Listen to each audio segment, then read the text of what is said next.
সেটাও দেখাও।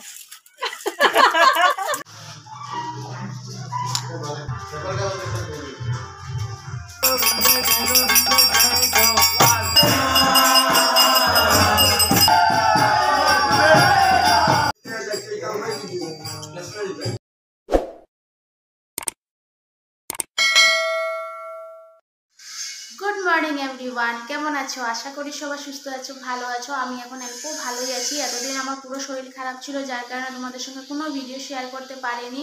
তো আমি চলে আসছি আমার দিদির বাড়িতে, সেগুলো তোমাদের সঙ্গে কিছু শেয়ার করতে পারিনি বন্ধুরা, কারণ আমার শরীরটা এতটাই খারাপ ছিল। হঠাৎ করে দিদির বাড়িতে আসা, তো আমি এসেছি শিবসাগর।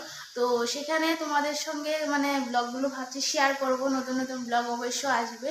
তো অল্প দেরি হতে পারে, কারণ আমার শরীরটা খারাপ ছিল বলে এতদিন ভিডিও দিইনি।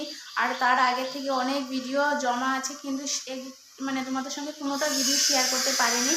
তো সেগুলো আস্তে আস্তে শেয়ার করবো। শ্বশুর বাড়িতে গেলাম, সেখানেও ভিডিও তোমাদের সঙ্গে শেয়ার করা হয়নি। তারপর থেকে তো অসুখে আমার বলতে পারো অবস্থাই খারাপ, দেখলে হয়তো তোমরা বুঝতে পারবে। তো যাই হোক, আজকে থেকে আমি কালকে রাত্রেবেলা এখানে এসেছি। তো আজকে থেকে তোমাদের সঙ্গে ব্লগগুলো শেয়ার করব, ব্লগগুলো বানাবো। তো সেগুলো হয়তো এরপর দেরি হতে পারে এডিটিং করে তোমাদের সঙ্গে শেয়ার করতে। তো যাই হোক, আমি দিদির বাড়ির গৃহপ্রবেশের সব কিছু ভিডিও শেয়ার করব, পুরো রুম টুর তোমাদের সঙ্গে শেয়ার করব। তো তোমরা ব্লগগুলো কিন্তু অবশ্যই দেখতে থাকবে। আর আমার চ্যানেলটাকে যারা নতুন দেখছো, সাবস্ক্রাইব করে পাশে থেকো, যাতে আমার নতুন নতুন ব্লগগুলো তোমরা দেখতে পারো।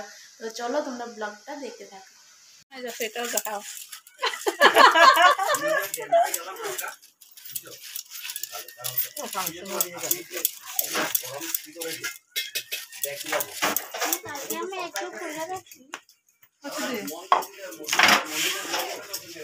খালি চা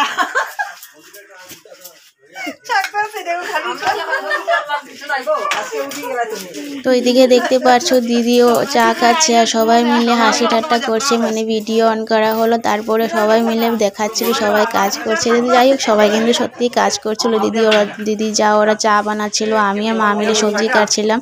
তো বাইরের দিকে সব ছেলে মানুষের বাইরের দিকে চারিদিকে কাজ আছে। একটা গৃহপ্রবেশে বুঝতে পারো কত কাজ থাকে, তাই না? সব কিছু কাজ ওরা করছিল। বলতে পারো যে এতটা দিন যে অসুস্থর মধ্যে কাটছিলাম না, সেই শরীরের যে একটা দুর্বলতা, সেটা কিন্তু সত্যি এই আনন্দে সব কিছু ভুলে গেছিলাম যে আমার শরীরটা অসুস্থ আছে বলে। তো এতটা আনন্দ করে আমরা দিনগুলো কাটলাম, কয়েকটা দিনে বলতে পারো। তো সেই কয়েকটা দিনে কিন্তু অনেকটা আনন্দ করেছি। এদিকে কাজের রান্না করা মাসি এসে রান্না করছিল। তো যাই হোক, সারা দিনের কিন্তু দারুণ রান্না বান্না খাওয়া দাওয়া কাজকর্মের মধ্যে চলে গেল। তারপরে এটা হলো রাত্রিবেলা। তো মায়াপুর থেকে প্রভু ওরা আসছিলেন, যেহেতু আমার দিদির বাড়ির বড় যা ভাসুর সবাই ওরা ইস্কনের। তো তার জন্য প্রভু ওরা এসেই কিন্তু এই গৃহপ্রবেশের অনুষ্ঠানটা করলেন। তো দারুণ সুন্দর হয়েছে বন্ধুরা, তোমরা পুরো ভিডিওটা দেখো। আমি পার্ট 1, 2 করে তোমাদের সঙ্গে শেয়ার করব। তো যাই হোক, রাত্রেবেলা সব ঠিকঠাক করে ওনারা রাখলেন, যেহেতু ওনাদের পরের দিনের অনেক কাজ থাকে, যজ্ঞ থাকে, সেই জন্য সব কিছু ঠিকঠাক করে রাখলেন। আমরাও সারা রাত্রে অনেক কাজ করলাম। রাত্রে বলতে পারো আড়াইটা হবে আমরা শুতে গিয়েছিলাম। আর আবার সকাল 6টা থেকে 7টার ভিতরে গৃহপ্রবেশ ছিল। আবার সকাল 5টার সময় স্নান টান করে সবাই রেডি হয়ে পড়লাম।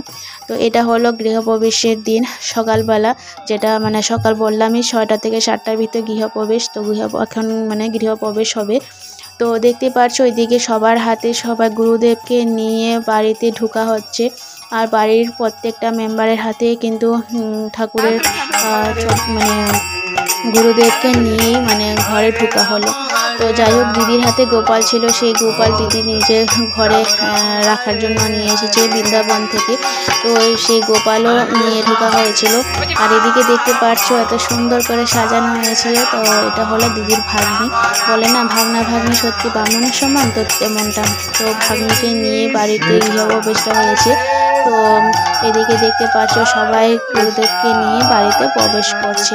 তো তোমাদের সঙ্গে পুরোটা শেয়ার করছি, বন্ধুরা দেখতে থাকো। আর দিদির বাড়িটাও অবশ্য তোমাদের সঙ্গে পুরোটাই শেয়ার করবো, যতটুকু পারবো শেয়ার করব, যেহেতু গৃহপ্রবেশ চারিদিকে ছড়িয়ে ছিটিয়ে থাকবে, তারপরেও তোমাদের সঙ্গে যতটুকু পারবো শেয়ার করব। তো চলো, আজকের থেকে তোমাদের সঙ্গে শেয়ার করছি হলো দিদির গৃহপ্রবেশের অনুষ্ঠানগুলো, কারণ একটা ভিডিওতে সম্পূর্ণ আমি দেওয়া সম্ভব হবে না। অনেকটা আনন্দের মধ্যে সেই দিনগুলো বলে বোঝাতে পারবো না যে একটা ভিডিওতে শেয়ার করা সম্ভব না। তো তার জন্য পার্ট 1 2 করে তো তোমাদের সঙ্গে শেয়ার করবো। প্রত্যেকটা ভিডিও দেখো, তার জন্য প্লিজ চ্যানেলটাকে সাবস্ক্রাইব করে পাশে থেকো। তো এদিকে দেখতে পাচ্ছ প্রভু ওরা গুরুদেবকে নিয়ে বাড়িতে ঢুকছে। তো চলো এখন ভিতর দিকে ওরা যাচ্ছে, আর নিয়মগুলো প্রত্যেকটা কিছুই তোমাদের সঙ্গে শেয়ার করবো। দেখতে পাচ্ছ দিদির হাতে গোপালটা, এতটা কিউট ছিল গোপাল ঠাকুর। তো সত্যি খুব আনন্দ লাগছিল আমাদেরও। তো চলো এদিকে সবাই নিয়ে বাড়িতে প্রবেশ করছে, তোমাদের সঙ্গে শেয়ার করছি, তোমরা দেখতে থাকো।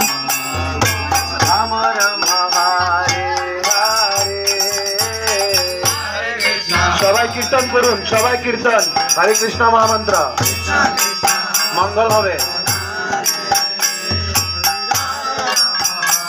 হরে হরে রাম রাম রাম হরে হরে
তো এখানে দিদি, দুই যা, মা সবাইকে নিয়ে একটু ফটোশ্যুট করলাম, তার সাথে অল্প ভিডিও শেয়ার করলাম। চলো তোমরা দেখতে থাকো পুরো ভিডিওটা কিন্তু।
এখানে সব ঠাকুর, সব দেবতাকে মানে বসানো হয়েছে, ঠাকুর ঘরটা দেখতে পারো। আর এই যে সাজানোগুলো দেখছো, এগুলো পুরো রাত্রে বলতে পারো সাজানো হয়েছে।